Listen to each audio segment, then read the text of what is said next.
Hey everyone, it's Editing Truth in the editing booth, aka my tiny apartment. I needed to let you know that when I was recording this segment, I made an error.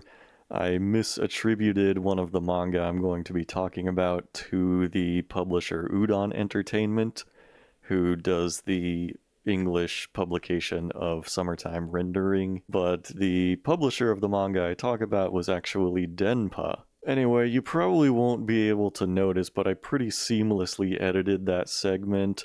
I didn't actually reshoot it or anything because I didn't want to get the green screen and equipment out again. So you probably won't notice that anything has even been edited during that segment, but if you're able to pick it out, let me know where you think the edits were made. Alright, so far this year I have read the first 2 volumes of a hot up-and-coming new manga whose name I'm probably gonna butcher because I've never actually heard anybody speak it in my life. I've only seen it written.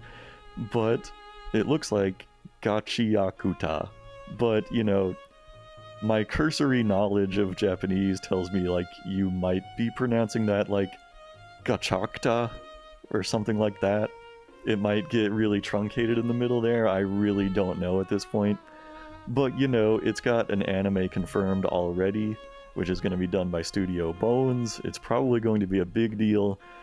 But yeah, I read volume 1 of this and I could instantly see the potential. I was like, if this is not getting animated, then it's going to be a crime.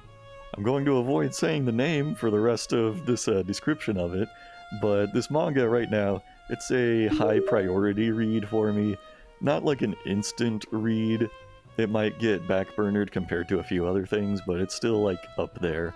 Now this manga, it's kind of a sci-fi story. It takes place in a world kind of reminiscent of something like Battle Angel Alita, where there's an above world of the rich aristocrats, and then there's a below world which is pretty much just a giant garbage dump. And the main character starts out in that rich elite world, but within, I think, the first chapter gets dumped onto the lower world through various circumstances. And so I've only read 2 volumes of it so far. There's not a whole lot of elaborate story to get into at this point, but basically the trash in the enormous trash dump in the lower ground world will sometimes animate into trash beasts.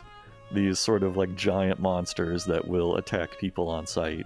But the people of the lower world have the power to turn ordinary objects that they find in the trash heap into these cool stylized weapons that they use to fight the trash beasts.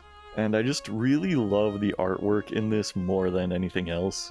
It's reminiscent of Boichi's artwork from, Dr. Stone and Origin, crossed with a bit of, My Hero Academia flair to it, and maybe just a dash of something like Dorohedoro or Die Dark. And another interesting thing that I noticed about these first 2 volumes is not only is the main illustrator, creator credited, but there's a second artist credit that says graffiti illustrations by so-and-so. And at first, I wasn't really sure what that meant. I wasn't sure if that meant just any graffiti you see in the background is done by this particular artist, but I think that is the case. I think basically the main mangaka is just collaborating with a graffiti artist who just makes graffiti illustrations to feature in the backgrounds. But once I became aware of that credit, I started paying more attention to the backgrounds, and I was like, oh yeah, there is a lot of really cool background art. So I've got my eyes on that for sure. I mean, it seems like a pretty straight across the plate fantasy action series. It seems like something that would be in Shonen Jump, but I don't know for sure that it actually is. But that is where it would be right at home if that's not the case. I read several volumes earlier this year of kind of an odd series known as Uchu Eiyu Monogatari, or I think that translates to Space Hero Story. This kind of got onto my radar several years ago, because, I have an old YouTube video where I reviewed Outlaw Star, which I think was 10 years ago. And somebody brought this manga to my attention because it was by the artist who made the manga of Outlaw Star, but this came before, and it was kind of the predecessor to the story of Outlaw Star. Now, I took that to mean that the story of this manga would lead into Outlaw Star, but that doesn't seem to be the case, or if it is the case, I can't see that it is. Basically, I think at the time I'm making this video, only about 3 volumes of the manga got translated, and I think there's something like 16 in total. Don't remember that off the top of my head. But it also has some kind of a subtitle that's like Retro Future Space Story or something like that. Anyway, the premise basically involves this kid in high school, you know, this is set in present day, and he inherits a spaceship from his grandfather, who was like a space hero and fought like intergalactic evil space overlords. And he is now living on as a brain in a jar, helping his grandson become a space pilot. And it does have a really nice like retro-futurist space aesthetic. I mean, these look like space technology from like the early 20th century as people envisioned it back then.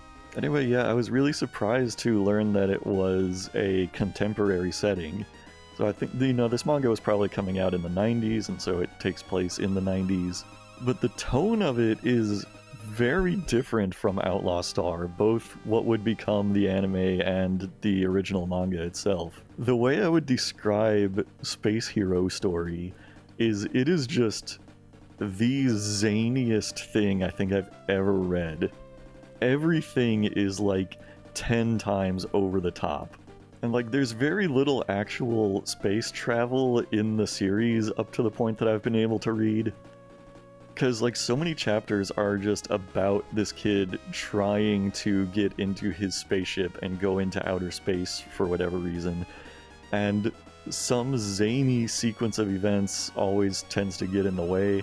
Like, one of his teachers is determined to steal the spaceship from him. And it's like, you know, anytime anybody actually gets into the spaceship, it's like the propulsion system is so strong that it's like, you know, blasting the entire school population through the air and sending them flying across town. And just like some absolute crazy Looney Tunes bullshit going on in every single chapter.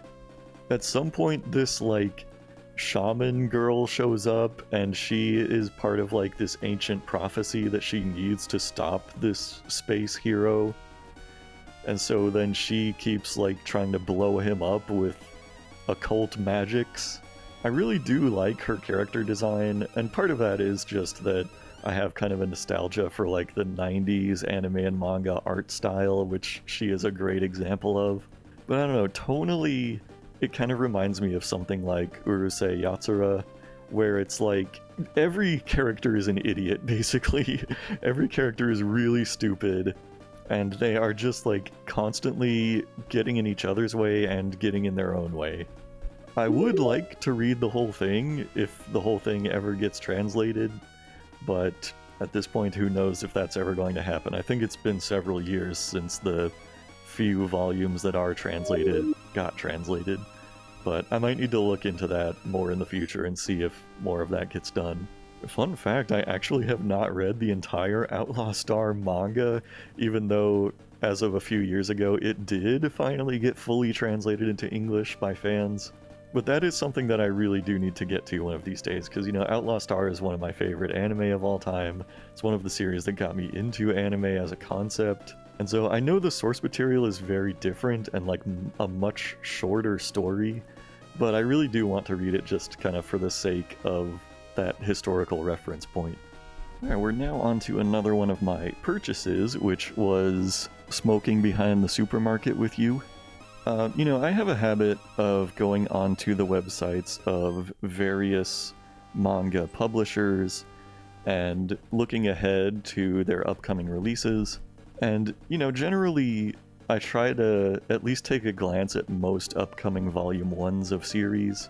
And as long as it doesn't have a title of like, I got reincarnated in another world as a goblin, but my skills as a gamer actually unexpectedly caused me to rise in society and amass an enormous harem, and now people finally respect me for playing video games all the time. As long as it's not a title like that, then I tend to at least give it a glance. And this one really caught my eye, like, pretty much immediately. It seemed like a really interesting concept. I mean, it's a very mundane title, but that's part of what made it stand out, honestly. It seemed like a nice kind of slice of life story that, you know, it had the potential to develop into a romance or rom-com kind of deal. But I don't know, it really kind of resonated with me. It seemed like it might be something kind of similar to a movie like Clerks, where it's a lot of, like, young adult characters who are kind of, like, aimless in life and frustrated with a lot of things, just kind of hanging out in an urban environment and venting about all of these frustrations in their life. Now, as you can see, I own Volume 1, and Volume 2 came out a few weeks ago, and I have not yet read it or bought it. And it's not because Volume 1 was bad, but I think it might not exactly be what I was looking for.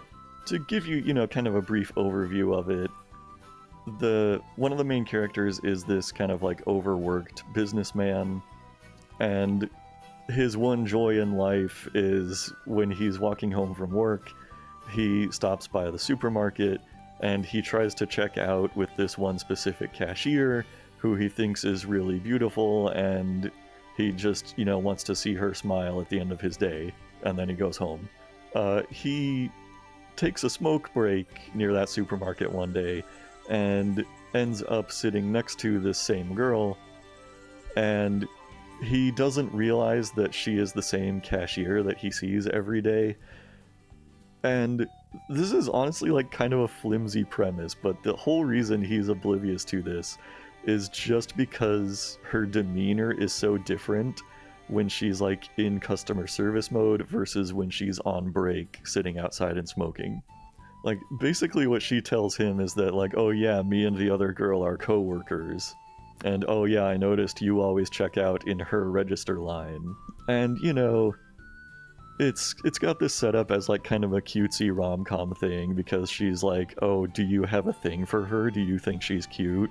And, you know, he doesn't realize that he's talking directly to her at that time as he's talking about how much he likes her. So, one of the last, if not the very last chapter in this first volume, kind of, I don't know, it threw me for a loop in a way, because what happens in this chapter is, like, the main guy says he got a call from his doctor that he might get lung cancer or something like that, or he might have lung cancer and he needs to stop smoking. And it became this, like, looming turning point in the series where he's like, you know, well, if I have to stop smoking, then I have to stop meeting you here every day on the way home from work, because, you know, we're not going to have an excuse to share this time together if I'm not smoking anymore. I might have to seriously rethink or, like, change things about my life. But then, just when it seems like the story is going to go, like, take a big turn and maybe have, like, a big resonant emotional moment, he gets another call from his doctor, and his doctor is like, oops, sorry, I accidentally mixed up your test results with somebody else. You're actually healthy right now. And so he's just like, oh, cool. Now I can continue smoking, and everything can continue as it has continued for the last several chapters. So, you know, for a little while there, I thought this was going to sidestep the usual, like, status quo rom-com tropes, where, you know, it's about the same two characters who are clearly crazy about each other, and they just incessantly flirt for, like, 500 volumes, and the story never goes absolutely anywhere. I thought it was going to sidestep that, but then that final chapter kind of made me go, oh, okay. So it's probably just going to be like 500 more chapters of this exact thing that I've already read 20 times. It's not that I disliked what I read, it's just that I have read so many series now that fall into these exact same trappings. So it jumped down from like a buy on site, which volume 1 was, to like, maybe I'll read this when I get around to it. Okay, so I read Heavenly Delusion, volume 1. I don't know if I have very strong feelings about it yet at this point. You know, there's not a whole lot to go off of after only reading one volume of a longer running manga. But I know about a year or so ago it started to get a lot of hype around it because an anime came out and everybody who watched it seemed to really love it. I have not watched it.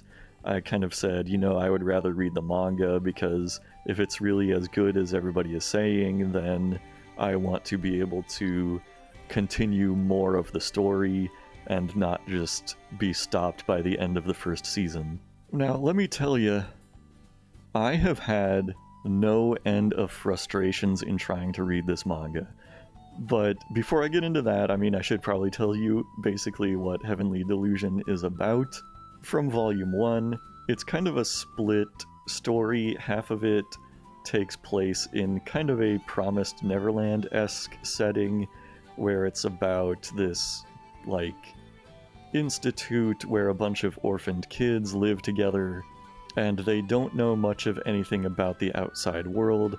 They live in, you know, kind of a walled, well, institute, like I said, and, you know, most of them don't even think that there is any world outside the walls of where they live.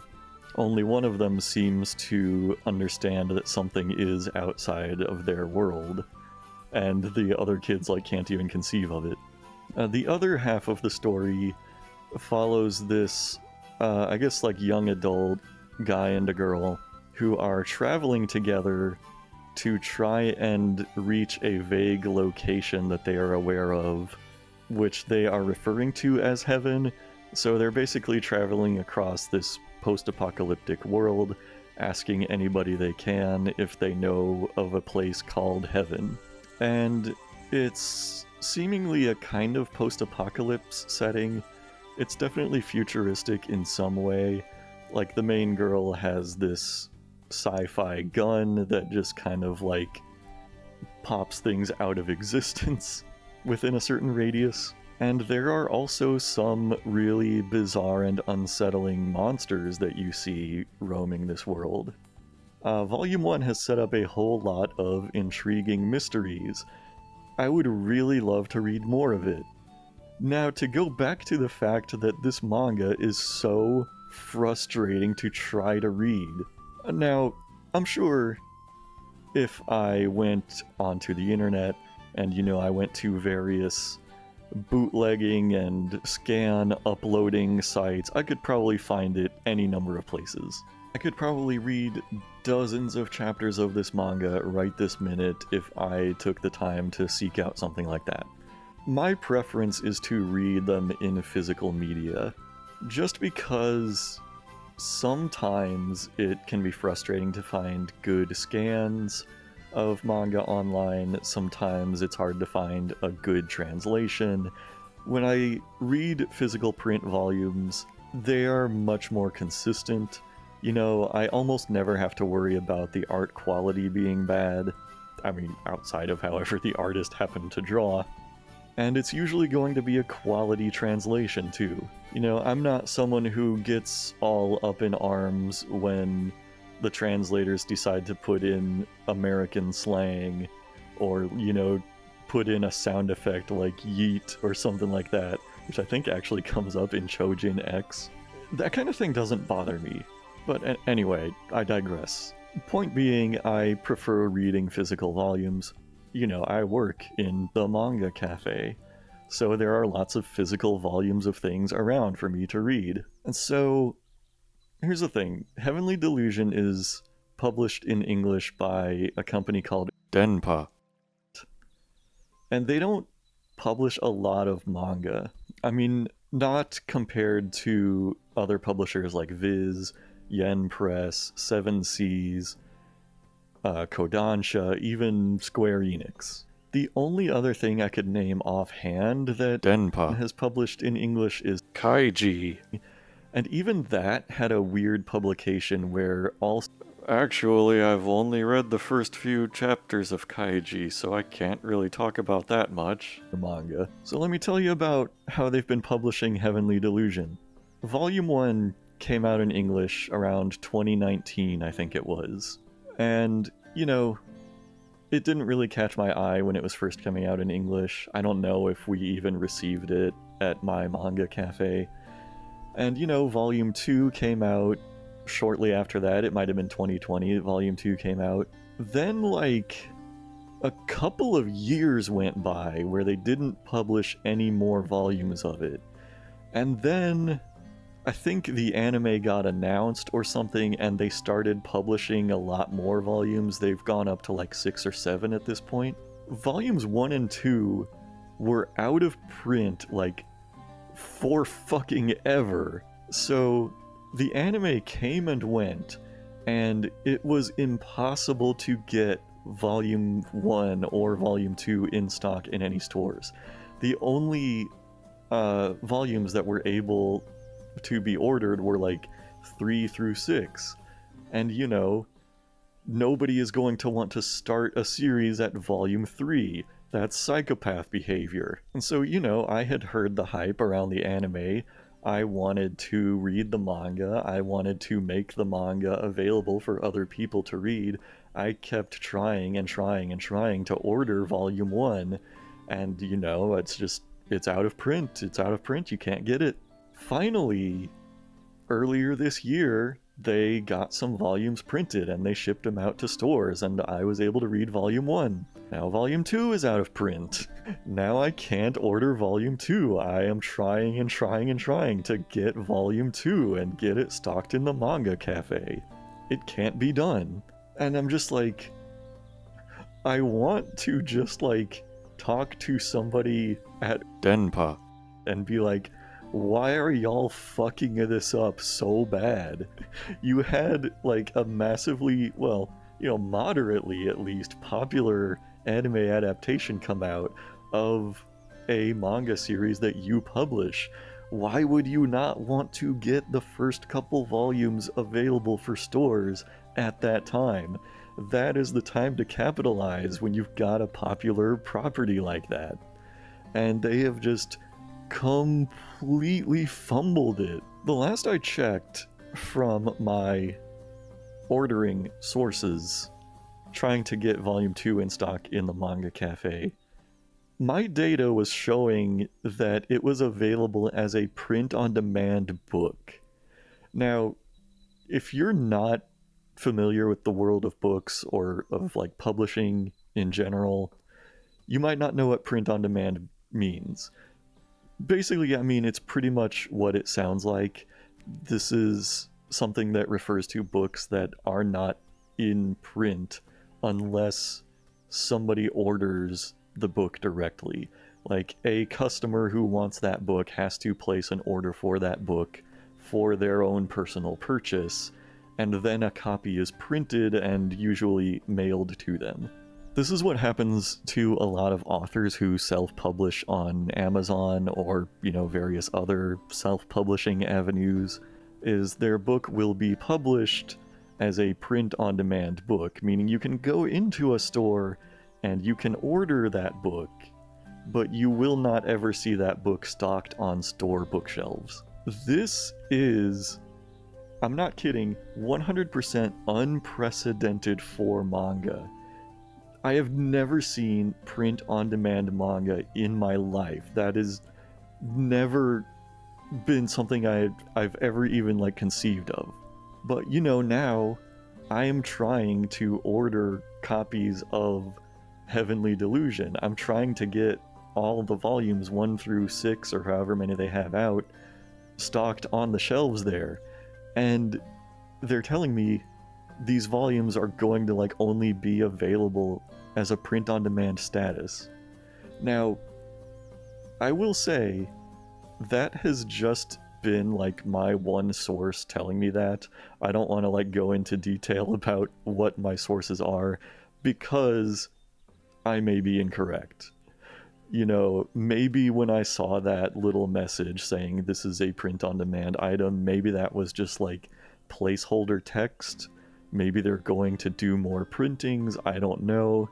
But honestly, if print-on-demand manga becomes a precedented thing, I don't know, I'm going to find that, like, kind of alarming. Because, I don't know, I mean, me personally, I like going into a store or a manga cafe, for example, and seeing lots of volumes on the shelf, you know, that are available to buy. I like being able to peruse the volumes before I decide I'm going to read or buy something.